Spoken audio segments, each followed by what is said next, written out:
Tęsime laidą apie tai, ko dar nebuvo. Dar nebuvo šiemet su mažomis išimtimis vasaros. Ir turėtų te džiaugtis, jei dar nebuvo atostogų ir palangos. Nes kasgi norės štai tokiu oru po tokią nykę ir liūdną Basanavičiaus gatvėje vaikščioti. Džiaukitės, jei turite galimybę kol kas iki atostogų dar padirbėti. Tačiau jei galva dar neįtin rūpesčiais ir rinkimais užteršta, apie kojas pagalvoti yra pats laikas, nes paskui jos ima ir nebeatlaiko. Kojoms reikia apavo. Koliai jauni, gal net ir tokio. Bet laikas bėga ir kojos daug greičiau negu galva pavargsta.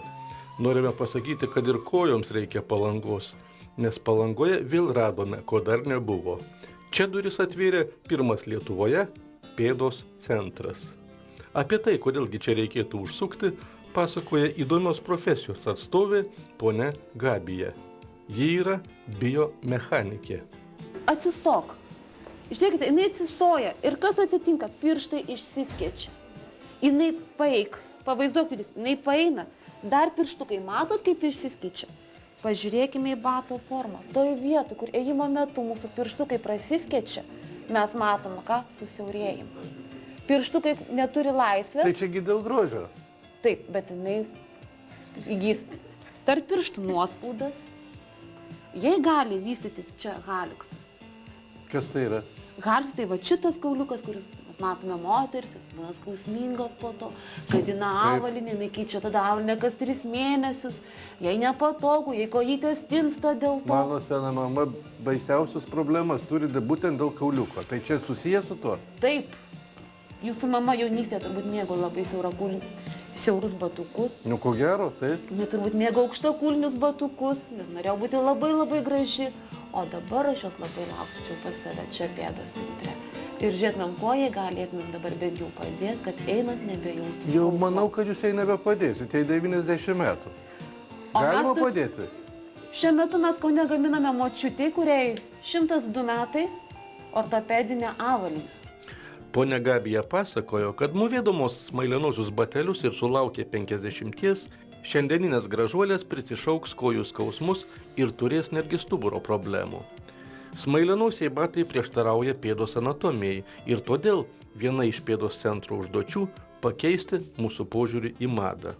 O dabar mūsų eilė išbandyti pėdos skenavimo aparatą, jame beje 16 lazerių, bei vienintelį Baltijos šalyse taką, kuriame įmontuota net 16 000 jautrių slėgiui sensorių.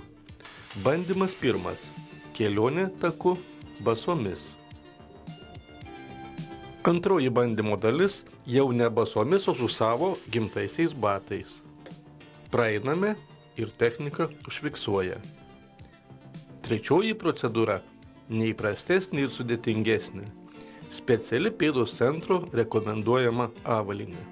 Ja dar reikia išmokti vaikščioti. Čia pas mus eina pusiausvyros linija. Man toks įspūdis, kad aš priverstas įsitiesinti. Taip, jūs priverstas įsitiesinti. Ir kas tada atsitinka? Jūs atrodo tik tai stovit, bet dirba. Dirba mūsų blauzdos raumenys, šlaunų raumenys, nugaros raumenys ir pilvo raumenys. Mes norisi atsilošti pečius ir jau mūsų laikysena tampa taisyklinga. Vėl einame tą keliu. Jau trečiąjį kartą. Atraminius judesius dabar fiksuoja, dar kartą pakartosiu, 16 000 sensorių. Na ir žinoma, išvados. Praėjote basas. Čia basas. Taip. Skausmingi kulnai, skausmingas antras podikulis. Reiškia, kad būtent šitose taškose žmogus remiasi. Apkrova nepasiskirstusi tolygiai, nes turi būti čia žalia. Kuo daugiau žalios spalvos, tuo yra geriau. Tuo reiškia ir tolygus apkrovos pasiskirstimas. Taip. Tai čia be batų. Čia be batų. Po to žmogus praėjo su tais batais, kuriuos susinešioja kasdieną. Tai yra standartiniai batai, kuriuos mes nusiperkam. Taip. Mes matom, kad vėl visgi problema vėl išlieka su kulnu. Ir šitam žmogui tikrai vakarais turi skaudėti kulnus, jam jie gali deginti, peršyti, atsiranda nuospaudos, po to trina su pemza, šveičia jas pakankamai. Ir dabar tas žmogus, jis praėjo su MBT avalyne. Taip. Ir mes matome, kad raudonos spalvos labai mažai, geltonos... Kulnuose nebeliko Taip, visiškai. Ir ką reiškia šitas dabar žalia spalva? Kad einant jam su MBT batais, krūvis pasiskirstė visur to lygiai. Nebeliko skausmingų pėdoje taškų. Su ta taisyklingąja avalyne dar beje ir vaikščioti reikia išmokti. Tai beveik kaip sportas, sakėme mes. Ar lankote sporto klube? Žinoma, ne. Žinoma, ne.